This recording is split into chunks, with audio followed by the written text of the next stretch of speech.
Welcome, everybody. Thank you for listening to the Rule Your Pool podcast. This is your maybe host, Jared, with the maybe co-host or host. We haven't determined this part yet, Eric.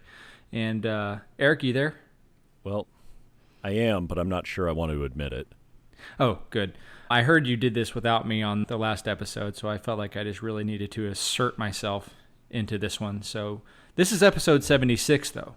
Yeah, it is. I couldn't handle you pushing me out, but here you are, just picking up where you left off. Oh, man. Our audience, maybe up to 28, 29 now? Yeah, probably. Can I make a comment here? You sound a lot better. What has changed? Everyone, I've upgraded to a real microphone. Oh my gosh. I just needed y'all to hear me clearer. What can I say? No longer on the AirPods. We are moving up in the podcast world. This is for sure. I mean, we kind of fell out of the top 17 of all the pool podcasts. They just keep making more podcasts. There's so many podcasts in the pool industry. Pretty soon, like, we have to step up our game or we're going to be out of the top 20. This microphone right here could push us to 30. I think this microphone might get us into the top 10. I don't know. It depends on the quality of the episode. Oh, I'm talking about 30 listeners, not top 10. Oh, 30 Yeah, that's it. Well, let's do a little bit of housekeeping before getting into this episode. We got some questions on the last one, and I'm fairly confident Jared didn't even listen to the last episode because he's basically the worst co-host of all time. I was talking about my mistakes. Did you listen to the episode, Jared? I absolutely listened to the episode, and I know you purposely left me off of that episode so that I would not bring up everything else that has happened. I'm impressed you actually listened to the episode. I definitely left you off because you'd be ribbing me the whole time. And for cause. But some of the questions that came up were about the startup platform being discontinued. That's only the platform that shuts off water to the barrel. We are still selling the barrel. The Orenda startup barrel is still available, widely available, still popular, still works great. Just the shutoff platform is what has been discontinued. Wanted to be clear about that. Now, a few other items before getting into this topic, because this is a long intro, and that's fine. It is officially 2 months out of Swim Across America, and we are going to be doing that in Dallas. Miguel and I are going to be swimming for sure, and if we raise enough money, the big man himself, Jared Morgan, is going to get in that lake and swim with us, but we need to raise enough money for that to happen. We will film it. We will totally put it on Facebook Live if we get to that point. We don't make a penny on this. It all goes to cancer research. And Jared, I don't know if you knew, but you remember that news story about 3 weeks ago where they did the first clinical trial of this immunotherapy cancer treatment, and it was 100% remission. Did you hear about that in the news? I vaguely remember seeing something like that on my news thread. Guess who the first funders of that clinical trial were? I felt like I was set up for this question, so I'm going to go ahead and say Swim Across America. That's exactly right. Swim Across America was the first group that put money towards that because it was a big risk. It was an experimental treatment, and they were the first ones to put dollars into it, and that is a really, really cool thing. So we are swimming in honor of Kelly, and we are swimming to raise money for that kind of research. It goes 100% tax deductible to Swim Across America. So if you would like to donate, we would love it. If every one of our 30 listeners donate, okay, let's be real, it's more than 30, probably 32. If every one of our listeners, for real, out there, put in 50 or $100, we would crush our goal easily. We're not asking for anything. We will never know that you actually donated or not. So there's no pressure. It's completely anonymous. It's only between you and Swim Across America. But if we hit that threshold, Jared is going to swim too. And I think that's just going to be objectively hilarious to see a non-swimmer do this. Something will be very out of place there, and it's going to be me. I will absolutely have my summer body, but it's not going to be a swimmer body. I know that for a fact. Well, I've got this wetsuit here that will fit you, and it's quite buoyant. So I think we're going to be good to go. And so that website is swimacrossamerica.org/go-to, that's GOTO, /Orenda. Again, that's swimacrossamerica.org/go-to/Orenda. The links will be below in this episode. Finally, the last piece of housekeeping, because we got a lot of housekeeping on this. We are going to be teaching with Water Shapes University at the International Show in Las Vegas, November 12th and 13th before the Expo. I think the Expo is a few days later, the 15th, 16th, 17th or something like that. But it's our first time teaching with Water Shapes University, and we are doing an essential plaster workshop. We are teaming up with John Temple from Tempool and Bill Drakely from Water Shapes. And they are subject matter experts in concrete and plaster, and we have been invited, for some reason, to teach the water chemistry portion of it. Once the plaster is applied, now what? It's a real honor for us to be able to do this. There are limited seats. I believe it is limited to 60 seats. Now, there is a cost, but it goes to Water Shapes and to the show. We don't make a penny from it. We never charge for our education. That's part of our brand. But we are going to be teaching there. So if you would like to have a master class in startup, plaster application, all that sort of stuff, strongly recommend you sign up. The class is from WU, Water Shapes University, C3611. You can look that up on the show website. And just to clarify, this is for the trade in our industry, not homeowners. If you are a homeowner listening, this was a message to our trade. Good point. Yeah, homeowners, sorry. This is for pool builders, pool applicators, or plaster applicators, startup technicians, things like that. So yes, thank you for clarifying that, Jared. Today, we're going to answer that question that we've been getting a lot in the last couple of months, Jared. Why can I not hold chlorine for a week? Where's it going? We have this mystery case of disappearing chlorine that for some reason this year, it's happening a lot more. Have you noticed that too? I absolutely have noticed that, and I can't wait to figure out this answer because I need to figure it out. I mean, I'm using too much chlorine in my pool. I don't. I'm kidding. It would be a lot to ask you to read the show notes, but we know that that's not on brand for you, Jared. So without further ado. Let's get into this episode. As your host, why can't we hold chlorine? Let's go. Welcome to Rule Your Pool, the podcast by Orenda that explains and simplifies pool chemistry so that anybody, regardless of experience, can understand it. I'm your host, Eric Knight, bringing clarity to these subjects so that you can bring clarity to your water. If you're ready to rule your pool, then let's go. Did you just cut me off at the end of that intro, Jared? I thought we had an understanding that I was hosting this episode. You cut me off, actually. No, that is not an understanding, but you just hijacked it. But okay, basically, if you are unable to hold chlorine, you are either using chlorine or you are losing chlorine. Now, we talked about this in a previous episode just a few weeks ago, Jared. If you remember, we were talking about water temperature, CYA, and pH, and I believe that was episode 70. So if you want to go back and listen to episode 70, you can. But we talk about losing versus using chlorine in regard to sunlight and water temperature. So let's expand upon that. Chlorine could be lost to sunlight if it's not protected by cyanuric acid. Okay, now you need some, but you don't want a lot because our fourth pillar of proactive pool care is minimal cyanuric acid so that you are not overstabilized. You're not slowing down your chlorine so much that you can't kill things, right? That's the problem with overstabilization, and it affects the LSI, makes your water more aggressive, all that nonsense. Now, the truth is, if you have, say, 30 to 50 CYA, which is what Orenda recommends, you're not really losing much chlorine to the sun, if any. I mean, very, very little, until your pH gets high enough that the hypochlorite ion dissociates from CYA. Okay, so if it's HOCl, meaning the hypochlorous acid, the strong form of chlorine, that's bound to CYA, and pH doesn't affect the strength of chlorine in that circumstance because the ratio of CYA to free chlorine is what controls the strength. We've discussed this ad nauseum in other episodes. If the pH gets high enough, Jared, that HOCl would convert to OCl minus, which is hypochlorite ion. It's over 100 times slower and weaker.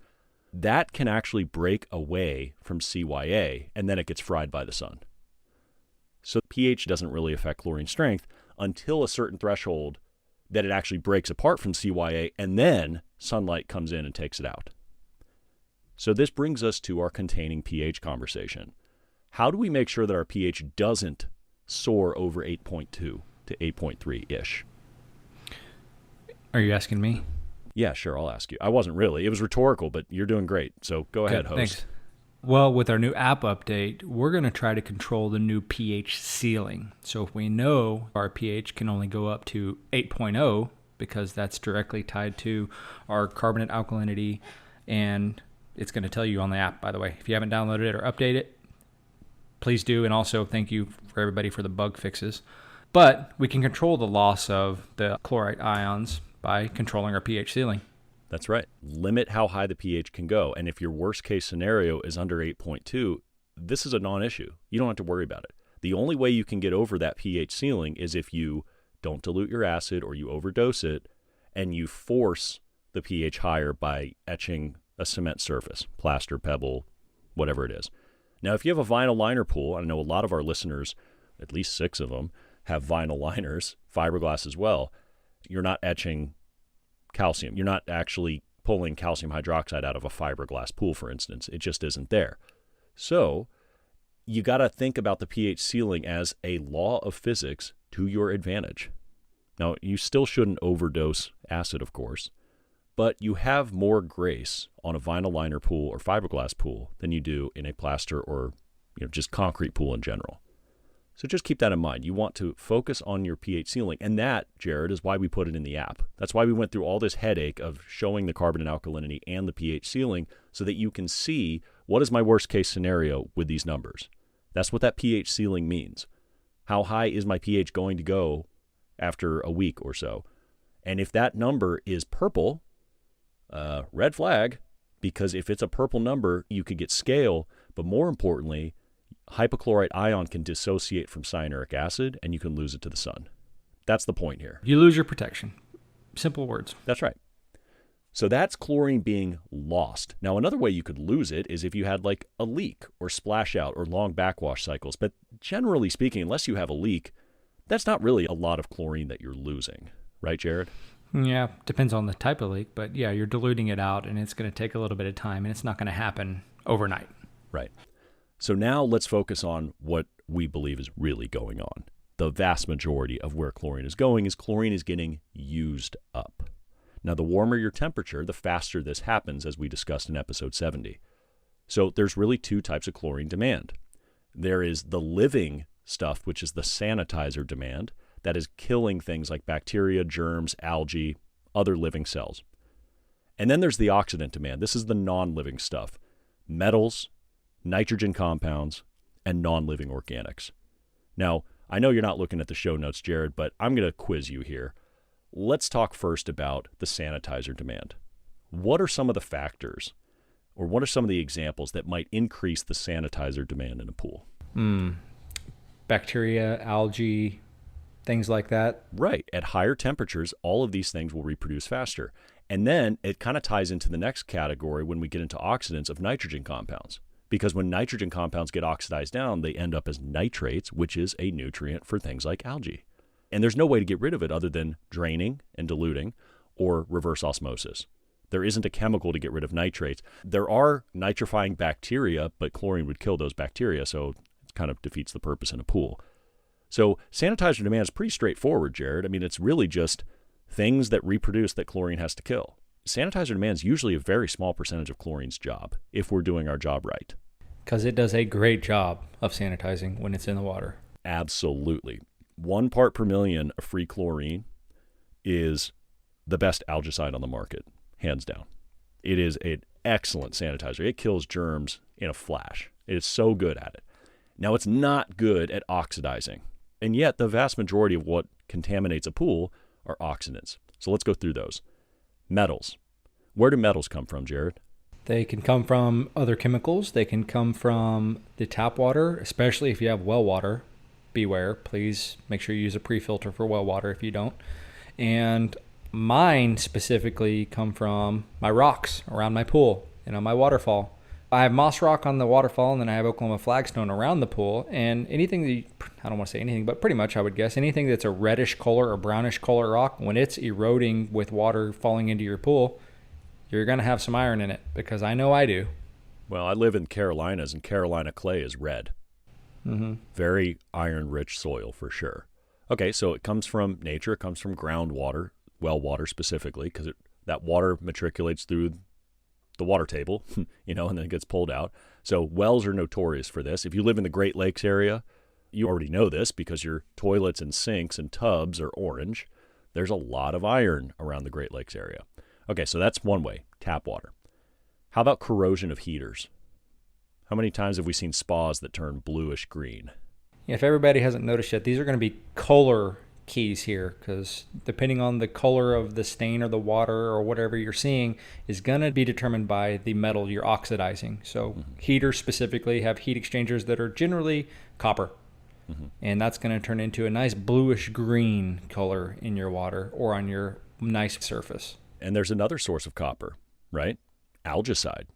Copper is a very popular algicide because it is antimicrobial, which good. It has applications. But obviously we don't feel that it's necessary if things are maintained properly. So it is definitely a cause of staining and oxidation.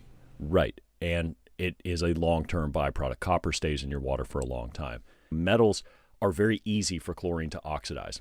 Now let's get into a little bit of the more complex nitrogen compounds. And we're going to start thinking about what could possibly put nitrogen in your pool. But before we do that, how do we know? You can't just test for nitrogen easily on a standard test kit. They do make test kits for it, but most people don't have those. The easiest way to tell if you have nitrogen in your water is to test for combined chlorine. So we would test for total chlorine and then for free chlorine and subtract the difference. You want those numbers to be the same. You want the difference to be 0. But if there is a difference, the bigger that difference is, the more nitrogen you have had in your water. The reason it's called combined chlorine is because chlorine literally combines with nitrogen compounds in order to oxidize them. It doesn't do that with organics, but it does with nitrogen compounds. If you are testing combined chlorine, there's only one question to be had. Where is the nitrogen coming from? We talked about this in previous episodes. I think it was Joe, not you. It was, episodes 32 and 33, Combined Chlorine 101 and Combined Chlorine 201. Joe and I talked about this. I remember it. And the whole point is, if you have combined chlorine and you can identify where the nitrogen's coming from, you can address it. So where do you think nitrogen comes from, Jared? What are some of the options? Clearly fertilizer. Okay, yep, fertilizer for sure. The lawn guys just are blowing that stuff in your pool all day, every time they're there, every week. Yeah, and that'd be like phosphates too. Absolutely. If you look at the ingredients in fertilizer, phosphate, nitrogen, nitrate, all that stuff is in there. Okay, that's one example. I'm kidding, actually. I'm not kidding, but it is exaggerated a little bit. Fertilizer is one, but you're getting a few specks and a few drops of fertilizer in your water, even though it is problematic. There's other sources where it's mainly coming from. But I will say, if you do live in an area where you have farmland around your community or your house, or you live on a golf course where they continuously just spray fertilizer, around the course, that will absolutely contribute to a lot of these problems. Not kidding, because we get a lot of those calls. But if you're in a neighborhood, in a normal community, that's not going to be a huge source. Mainly it's going to be coming from other chemicals that are being added and plant life decaying and things like that. Tap water. Those are the sources. Well, tap water will have it because a lot of municipal drinking water plants chloraminate their water. Not chlorinate, chloraminate, meaning they put ammonia in there deliberately to create monochloramine. They are putting chloramine. So you can test combined chlorine of your tap water, and it's pretty common that you'll actually have some. I live in Charlotte, and we have some. We have 0.2 parts per million. There's a reason, because it lasts longer in the pipes. Correct. It slows it down. You have sanitizer longer in the pipes. I mean, there's always a reason, but there's always a consequence to good intentions as well. Kind of like they put phosphates in tap water too, and that's a good thing. It protects us. It protects the infrastructure. All that's great. It's just annoying when it gets into the pool. It's no different with this. So we just have to be aware that we could have chloramines coming from the drinking water. But the main source is either people peeing in the pool, which on residential pools is generally not the big deal. Maybe dogs, but commercial pools, it's a real thing because swim teams will all pee in there, and that's actually quite a bit. But it's really about ammonia-based products. Ammonia-based products for sure, but just on a quick note, I did read something yesterday in the news that said the average commercial swimming pool, and I don't know which size, but let's just say commercial, has roughly 20 gallons of pee in it at any given time. It's kind of interesting. You know how they tested that? No. There's an artificial sweetener that passes through your whole kidney system, and they can test for that. It's not aspartame, but it's like aspartame. And they can test for that, and then they can extrapolate the average amount of urine that it would take to pee that out. And pretty fascinating. Also disgusting. Yes. As a competitive swimmer, I can confirm people do pee in the pool. It's gross, but it's reality. That's why I'm not a swimmer. Well, you're about to be. We're going to raise enough money at Swim Across America, buddy. You're going to be swimming in that lake, and we are going to be filming it live for all of the fans. Can I pee in the lake, though? Well, you're going to be wearing my wetsuit, so I prefer not. So, ammonia-based products. Let's get back on track here. Come on, don't derail us like that. Sorry. Ammonia-based products. Primarily, in a commercial pool setting, that's going to be deck cleaners. But in a residential setting, it's going to be algicides. Yep, I'm going to give you a little shortcut here. Every algicide leaves something behind that will eventually conflict with chlorine. Every algicide I can think of anyway. So ammonia-based algicide, that is not just ammonium chloride or ammonium sulfate or anything like that. It's actually quaternary ammonia as well. So if you see the word quat, you have quaternary ammonia. It's going to usually have the word or some variation of ammonia in the SDS sheet. You'll see it. Or on the ingredients. Now, these products work. I mean, they do kill algae. Like, we're not saying they don't. We're just saying that after that happens, you have to deal with it. And that actually will consume chlorine. Okay? On a molar ratio, meaning a weight ratio, it's a 5-to-1 chlorine to ammonia ratio to convert it to monochlorine. Then another 5-to-1 ratio to get it to dichloramine. And then another 5-to-1 ratio to get it to trichloramine, which off-gases. That's the pool smell. So that's a 15-to-1 ratio of chlorine to ammonia just to get ammonia out of your water. Is this why the recommendation on superchlorination is prescribed commonly? Because they have combined chlorine that is too high, so therefore they superchlorinate their water to help burn off this ammonia reaction, chloramines. Right, because they have to reach breakpoint chlorination to get ahead of this nitrogen demand. And so the shorthand way of doing it is 10 times your combined chlorine level. So if I have 0.5, I need 5 parts per million free chlorine. Now, that should achieve breakpoint. Now, it's not exactly 10. It's a little less than that, but 10 is a good rule of thumb. It's easy to remember. But the question is that the most efficient way to handle this? Maybe you can supplement chlorine a little bit better so that you don't have this problem accumulate over time to begin with. I was going to say, this process sounds very inefficient, and with the cost of chlorine these days, sounds very expensive too. It is. It absolutely is. In fact, I think that's a future episode for us.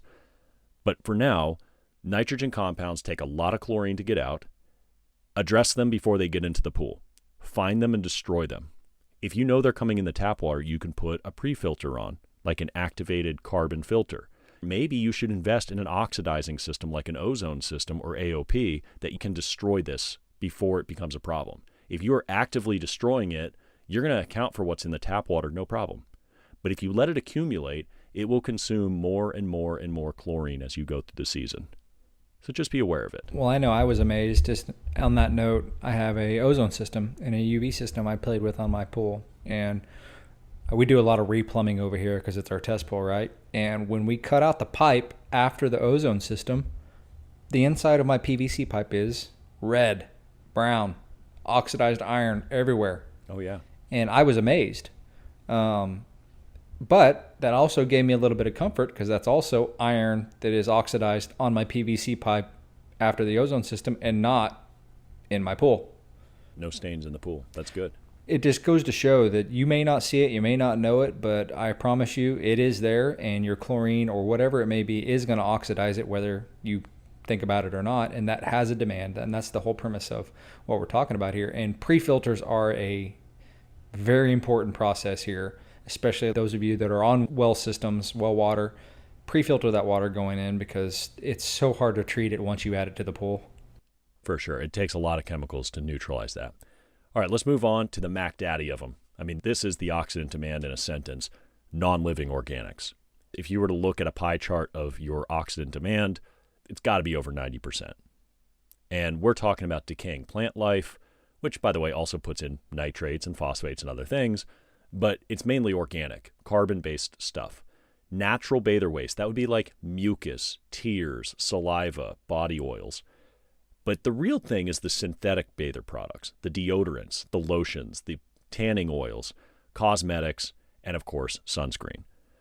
This is your chlorine demand. Almost every time that we talk to somebody about, I can't hold chlorine for a week, we ask about two things. What is your CYA level to make sure you have enough, but not too much necessarily? And are you supplementing your chlorine against the oxidant demand?